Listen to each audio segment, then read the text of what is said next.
Morning students. आज हम economics का चैप्टर 3 का जो टॉपिक है भारत में औपचारिक क्षेत्रक में साख वो पढ़ेंगे। तो उसका हमने लास्ट देखा था कि जो औपचारिक मतलब क्षेत्रक ऋण कैसे होते हैं और अनौपचारिक क्षेत्रक ऋण कैसे होते हैं। तो लास्ट हमने देखा था कि जो औपचारिक होते हैं उसमें कौन कौन जुड़े हुए होते हैं, उसमें बैंक और जो सहकारी वगैरह होते हैं। अनौपचारिक जो उधारदाता होते हैं जैसे साहूकार, व्यापारी, मालिक, रिश्तेदार, दोस्त इत्यादि।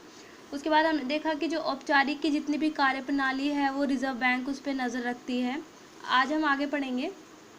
अनौपचारिक क्षेत्रक में ऋणदाताओं की गतिविधियों की देखरेख करने वाली कोई संस्था नहीं होती है।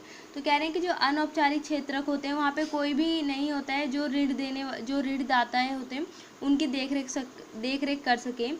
वे ऐच्छिक दरों पर ऋण दे सकते हैं, मतलब अपने उनको जैसा लगता है वो अपने अकॉर्डिंग इंटरेस्ट पे मतलब चीज़ें जो भी ऋण है वो देते हैं। उन्हें नाजायज़ तरीक़ों से अपने पैसे वापस लेने से रोकने का कोई नहीं है। मतलब अगर वो बुरी तरीके से या कोई गलत काम करके अपना पैसे वापस ले रहे हैं तो उनसे उनको मतलब कोई कुछ नहीं कह सकता है।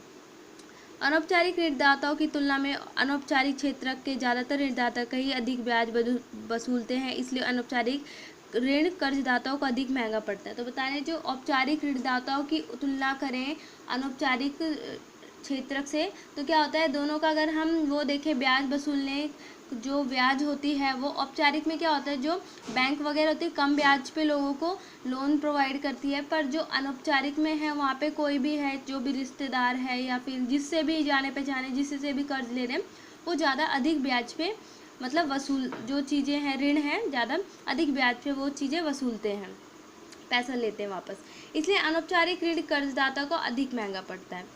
ऋण की ऊंची लागत का अर्थ है कि कर्जदार की आय का अधिकतर हिस्सा ऋण की अदायगी में ही खर्च हो जाता है, इसलिए कर्जदारों के पास अपने लिए कम आय बचती है। जैसे कि हमने सोनपुर के श्यामलाल के मामले में देखा। कुछ मामलों में ऋण की ऊंची दरों के कारण कर्ज वापस करने की रकम कर्जदार की आय से भी अधिक हो जाती है, इसके कारण ऋण का बोझ बढ़ जाता है।